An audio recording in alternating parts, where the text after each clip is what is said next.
सुप्रभात विद्यार्थियों, हिंदी व्याकरण कक्षा में आपका स्वागत है। बच्चों, अलंकार के अंतर्गत हम आपको शब्द अलंकार के भेदों को स्पष्ट कर चुके हैं। आज हम अर्थ अलंकार को स्पष्ट करने के लिए जा रहे हैं।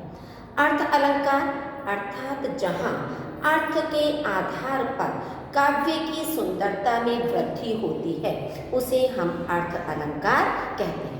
जबकि शब्द अलंकार में क्या था? वर्णों और शब्दों के माध्यम से काव्य की सुंदरता में वृद्धि होती थी। वैसे तो अर्थ अलंकार के अंतर्गत बहुत सारे भेद होते हैं, आप अपनी पुस्तक में भी देखेंगे, उसमें भी अनेक भेद दिए हुए हैं, लेकिन हमने आपके लिए केवल 3 अलंकार चयनित किए हैं अर्थ अलंकार के अंतर्गत। आज हम उन्हें ही स्पष्ट करेंगे। प्रथम भेद है इसमें आपका उपमा अलंकार। उपमा अलंकार किसे कहते हैं, पहले इसको जानना आवश्यक है। जहाँ किसी व्यक्ति, वस्तु या प्राणी की तुलना किसी विशेष व्यक्ति, वस्तु या प्राणी से की जाती है, वहाँ हमारा उपमा अलंकार होता है।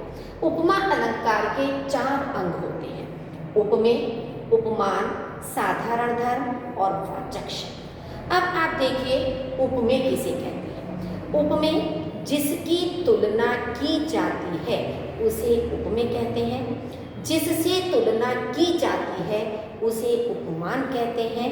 और उपमेय तथा उपमान में पाया जाने वाला सामान्य गुण साधारण धर्म कहलाता है। और उपमेय तथा उपमान की समानता को प्रकट करने वाला शब्द वाचक शब्द कहलाता है। अब एक उदाहरण के माध्यम से मैं आपको स्पष्ट करती हूँ। मान लीजिए आपका प्रथम उदाहरण है, पीपल पात सरिस मन डोला, कि मन पीपल के पत्ते के समान डोलता है। अब आप देखेंगे तुलना इसमें किसकी की जा रही है? मन की। तो मन हमारा उपमेय हुआ। किससे तुलना की जा रही है? पीपल पात, पीपल के पत्ते से तुलना की जा रही है, तो पीपल पात आपका उपमान। अब जैसे पीपल का पत्ता डोलता है, ऐसे ही मन डोलता है। तो इन दोनों में पाया जाने वाला समान गुण क्या है? डोलना, एक समान डोलते हैं। तो डोला हमारा साधारण धर्म हो गया। सरिस ये इसकी तुलना को बताने वाला शब्द है, तो सरिस हमारा वाचक शब्द हो गया। इसी तरह से आप देखेंगे दूसरा उदाहरण, हरिपद कोमल कमल से, कि भगवान के चरण कमल के समान कोमल है। अब इसमें हरिपद की तुलना की जा रही है, हरिपद उपमेय हो गया। कमल से की जा रही है, कमल उपमान हो गया। कोमल दोनों में पाया जाने वाला समान गुण हो गया, तो ये आपका साधारण का पद है। और से, क्योंकि ये समानता को प्रकट करने वाला वाचक शब्द है, तो से आपका वाचक शब्द हो गया। तीसरा इसी तरह से, निर्मल तेरा नीर अमृत के समान, अमृत के समतुल्य है, कि गंगा का जल जो कि शुद्ध है वो अमृत के समान लाभकारी है या गुणकारी है।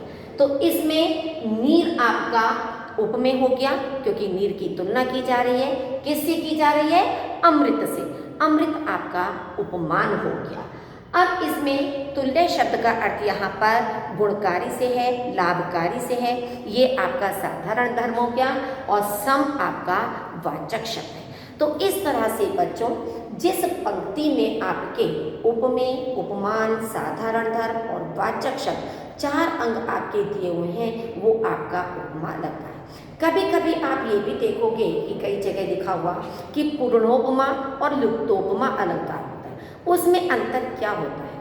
पूर्णोपमा में 4 अंग विद्यमान होते हैं और लुप्तोपमा में कभी कभी कोई एक अंग लुप्त हो जाता है, लेकिन जब हम उसका अर्थ बोलते हैं तो वो स्पष्ट होता है, लेकिन पंक्ति में कोई भी एक अंग आपका लुप्त हो सकता है, उसे हम लुप्तोपमा अलंकार कहते हैं। अधिकांश एग्जाम्पल में आपके 4 अंग विद्यमान होते हैं।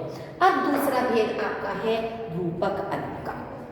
रूपक अलंकार कि जहाँ किसी भी व्यक्ति, वस्तु या प्राणी में अत्यधिक समानता होने के कारण उपमेय और उपमान को एक रूप मान लिया जाता है। या उपमेय में उपमान का अभेद आरोप लगा दिया जाता है, वहाँ हमारा रूपक अलंकार होता है। जैसे मान लीजिए आपका एग्जाम्पल है, चरण कमल बंदो हरिराय, कि मैं ईश्वर के कमल रूपी चरणों की वंदना करता हूँ। अब यहाँ पर भी उपमेय और उपमान क्या है? उपमेय चरण है ईश्वर के और कमल आपका उपमान है। यहाँ पर अगर आप अर्थ कभी कभी करेंगे तो ईश्वर के कमल के समान सुंदर चरणों की मैं वंदना करता हूँ, लेकिन यहाँ पर आपका ना तो कोमल शब्द आपका दिया है और ना समान दिया है, जबकि अर्थ लगभग लगभग आपका एक जैसा है। यहाँ केवल उपमेय और उपमान होता है, जिसमें अर्थ करते समय अधिकांश रूपी शब्द का प्रयोग होता है कि कमल रूपी चरणों की वंदना करता हूँ। दूसरा है मैया मैं तो चंद्र खिलौना ले हूँ, कि मैं इसमें भगवान कृष्ण माता यशोदा से आग्रह कर रहे हैं कि मैं चंद्रमा रूपी खिलौना ही लूँगा, कि उन्हें जो चंद्रमा है वो खिलौने के समान प्रतीत हो रहा है, तो चंद्रमा रूपी खिलौना। पायो जी मैंने राम रतन धन पायो, कि मैंने, ये मीराबाई की पंक्ति है, कि मैंने राम रतन रूपी धन को या राम रूपी रतन धन को प्राप्त कर लिया है, कि उन्हें जो राम की भक्ति में आनंद मिल रहा है वो एक अनमोल रत्न के समान, अनमोल धन के समान प्रतीत हो रहा है, तो राम रूपी रतन धन। दूसरे बच्चों आप देखोगे इसमें लगभग लगभग हर पंक्ति में पहचान होती है, कि जब देखोगे चरण कमल के बीच में आपका एक हाइफन लगा हुआ है, चंद्र खिलौना के बीच में लगा हुआ है, राम रतन धन के बीच में लगा हुआ है, तो अधिकांश पंक्तियों में आप इस पहचान को ध्यान रखिए कि दो उपमेय और उपमान के बीच में आपका एक हाइफन लगा हुआ होता है। तीसरा आपका भेद है उत्प्रेक्षा अलंकार। इसकी परिभाषा है कि जहाँ उपमेय में उपमान की कल्पना या संभावना की जाती है, वहाँ हमारा उत्प्रेक्षा अलंकार होता है।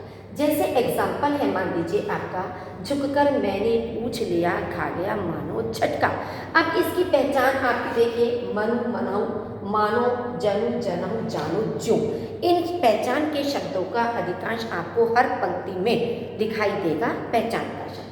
तो झुककर मैंने पूछ लिया खा गया मानो झटका, कि मान लीजिए कोई व्यक्ति अपने किसी काम में बहुत अधिक व्यस्त है, तल्लीनता से काम करने में लगा हुआ है, और अचानक कोई व्यक्ति उससे पीछे से कोई बात पूछ लेता है, तो उस समय ऐसा लगता है कि मानो उसको एक बड़ा सा झटका लग गया है। तो इसलिए यहाँ पर मानोवाचक शब्द आपका है, जो कि उत्प्रेक्षा अलंकार को स्पष्ट कर रहा है।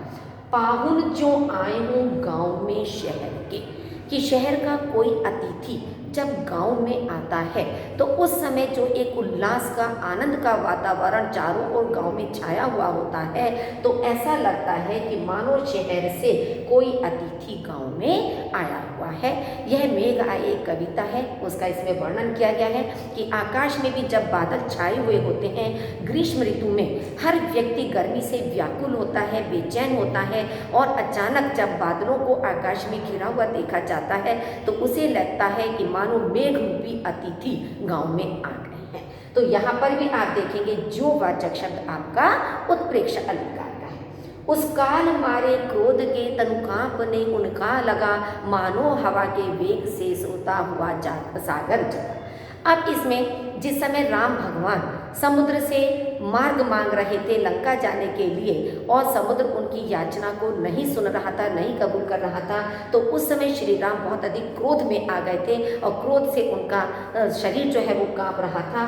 तो उस समय उनके क्रोध को देखकर मानो सागर एकदम से जाग गया। तो यहाँ पर भी आप देखोगे मानो हवा के वेग से, तो मानो शब्द यहाँ पर भी आपका उत्प्रेक्षा अलंकार की ओर इंगित कर रहा है। तो ये जो वाचक शब्द हैं, इसी तरह से बच्चों आप देखिए उपमा अलंकार के भी पहचान के कुछ शब्द होते हैं जो आपको बताए थे। मान लीजिए सा, सी, से, सम, समान, सरिस, तुल्य, सरीखी, सदृश, इस तरह के ये पहचान के आपके वाचक शब्द हैं जिनसे आप सरलता से अलंकार को पहचान सकते हैं, आराम से आप उसको कार्य को कर सकते हैं। आशा करती हूँ कि ये तीनों भेद भी आपको पूर्ण रूप से स्पष्ट हो गए होंगे। धन्यवाद।